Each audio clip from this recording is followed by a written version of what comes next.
after hearing that, I realized we absolutely fucking need to hang out. Where do you live in Texas? Austin. Yes, we're hanging out eventually one fucking day. Jesus, offer my ass to my Lord and Savior. Like, you are like my spirit animal. Fucking beautiful. Awesome. I love you. Okay. So after that incredibly exciting tale, we actually get horribly fucking depressed by my little sweetheart, my lovely little Sam Richard. Oh my God, he made me cry like a fucking child at at BizarroCon when you did the Clash reading. I'm not emotionally ready for this, Sam. I'm really not. Where the fuck is your? Oh, there we go. I was trying to find your thingy. All right. So Sam Richard, my sweetheart, is a writer, editor, and the owner of Weird Punk Books. He is co-editor of the forthcoming anthology, The New Flesh, a literary tribute to David Cronenberg, editor of Zombie Punk's Fuck Off, and co-editor of Hybrid Moments, a literary tribute to the Misfits. His writing has appeared in such varied publications as Nihilism Revised, Strange Behaviors, anthology, Dark Moon Digest, Clash Magazine, Splatterpunk Zine, and many others. His primary focus is on writing weird horror with an emphasis on grief. Recently a widower, he slowly rots in Minneapolis, what is that, MN? Minnesota, sorry, I'm retarded. And his dog Nero. His debut short story collection, To Wallow in Ash and Other Sorrows, is due out in 2019. Okay, give a hand of applause for probably the best person to cap this off, to make us all sad. That's what I do. I was really glad that Jeff didn't tell his super depressing story, because I was like, that's my brand. You can't do that. That's all I'm good at these days.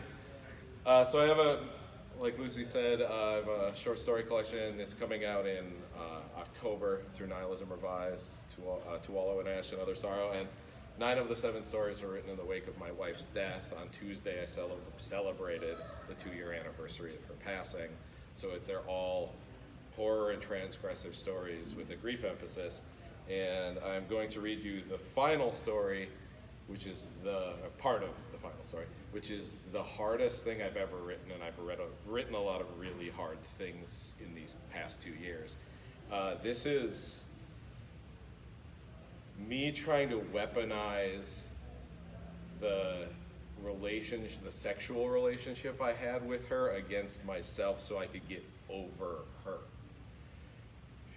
Everybody here has broken up with someone. That's painful. Only imagine what that's like when they're dead.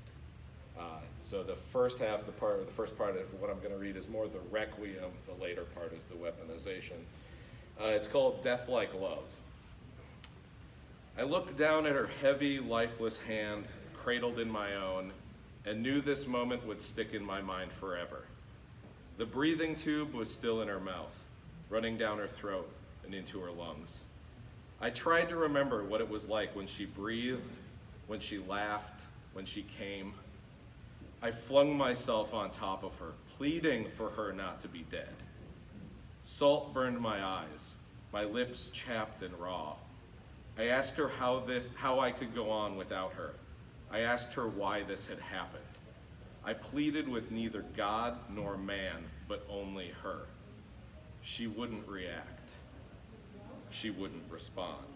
Her dead body remained still, but for my violent shaking. This wasn't a nightmare. This wasn't hell. This was now my life. I was a 34-year-old man with a wife who died at 31. She was gone, and I was the walking void.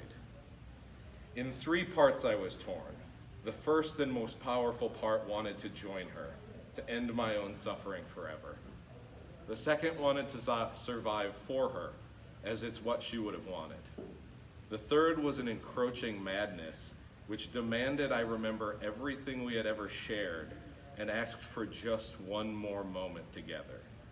It was to this part, this voice, that I gave in. I pulled back the blue and red quilted blanket that covered her body. Moments later, the nurses would gently fold this blanket into a square and put it in a clear plastic bag and hand it to me, matching another bag containing her shoes, purse, clothes, cell phone, and glasses. Beneath the blanket, she was draped in a hospital gown, which I then untied from behind her neck. Much like her hand, her stomach skin was cool to the touch, and her once almost olive skin shone as milky gray, milky white. Her many tattoos stood out in contrast to her flesh, having lost its once beautiful luster. Squeezing her hand reassuringly, I hoped, screaming inside for a response. Tears splashed against her unanswering skin as I tried my best to stifle overwhelming sobs and allow myself simply to breathe. Far distant recesses of my brain howled at me with how wrong this was. They clawed forward, trying to reach me with violent reason, but they were beaten back by all the memories she and I had together, all the times our skin touched and made us one. I remembered her warmth, her different tastes, how she moved, how she moaned when we combined ourselves in various configurations, the way she breathed into my neck or chest, the way her hair would trickle into my face when she was above me, how I would wipe away her gentle trickle of tears after I had finished inside her ass. She said it was because that was when she felt the closest to me, when we were the most connected. With a smile, she said the emotions were just a little more intense.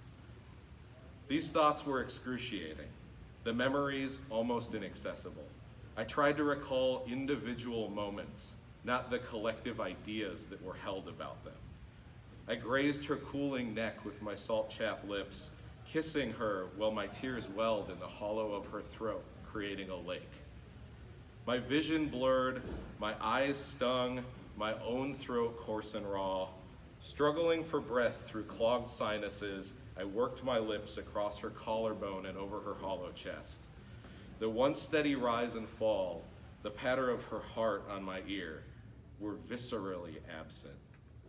Running my fingers along her sternum, along the perfect lines of the tattoo that adorned it, two hands reaching from beyond into the center of her solar plexus, one belonging to a woman with a frilled Victorian shirt, the other belonging to a demon with long black nails. A red inverted pentagram glowed where they almost touched, like God and David. I was shaken by an unnatural wail that rang through the small hospital room. The voice of my own pain was unbearable and alien. With trembling hands, I groped her breasts and pinched one of her nipples. Her flesh felt dead, gray, and her skin had no reaction to my touch. As best as I could, I tried to recall her various reactions to this over the years. Her insistence that I squeeze a little harder or pinch more aggressively, the times it was exactly what she needed and helped push her over the edge to orgasm. The nights where I pinched with a little too much vigor and she would yelp, asking me to let up a little. All these memories and others crashed through my brain. I felt her warmth in my hand as it moved up and down with the pattern of her breath. She let out a light sigh, a gentle moan of pleasure, as I worked my lips down her stomach, past her tangle of snakes and fruit that ran along her belly and onto her hip and thigh, and I touched my tips to her pubis. She tasted comfortable, familiar, as I gently pressed the flat of my tongue to her clit. Her body gently buckled with pleasure as she pushed herself closer to my mouth. Her trimmed pubes tickled at my nostrils as I thought about all the times we had done this together. Not the everyday marital sex moments, but the kind that become part of your shared sexual storybook. There was one time we got drunk at a friend's wedding where we didn't really know anyone aside from the bride and groom. Earlier that summer, we'd been to the same venue for a different wedding, so we knew there were additional bathrooms down the hall and around the corner that were underused. After a few more drinks and a lot of inappropriate comments and knowing secret glances, she handed me her underwear under the table and told me to meet her in the bathroom. I followed. We'd only been fooling around for a few minutes when someone barged in on us, with my face buried in her ass and my tongue in her pussy. Turns out the lock didn't work. I don't know who was more shocked, but they ran off apologizing, and we made our way to the exit without saying goodbye to the newly married friends. She always told that story best, as she saw a lot more of the person than I did. Now, tears streamed down my cheeks onto her thighs as I half sobbed, half licked her cunt. She tasted and smelled. How she tasted and smelled was as much a part of her as the way she laughed, or how she sprawled out on the couch with her legs straight and her feet pointing inward like hockey sticks. It was as much a part of her as the way she comforted me when my favorite cat I'd ever owned died and I was inconsolable. It was as much a part of her as the way we shared our collective existence for 5 years together. It was one of those things that made her who she was. But she tasted different than normal. A slight bite of urine and bitterness that typically wasn't there made me think of something awful, but I pushed it out of my mind and continued to slide my tongue over her clit. Her moaning got louder as she lifted her thighs up and pushed her knees towards her chest. I briefly glimpsed her neo-traditional portrait of Agent Dale Cooper tattooed on the back of her thigh before I brushed my tongue across her asshole. As with her pussy, her ass tasted different than normal. It was coppery and astringent, vaguely like rubbing alcohol. The awful feelings tried to creep back in, but her moaning and the slight movement of her hips and ass drew me in as I abandoned myself into her. My pleasure intertwined with hers, and my dick felt painfully tight, constricted in my jeans. On my knees, I started unbuckling my belt as I looked with eyes brimming with love at my beautiful, charming, hilarious, talented wife, but her eyes were empty.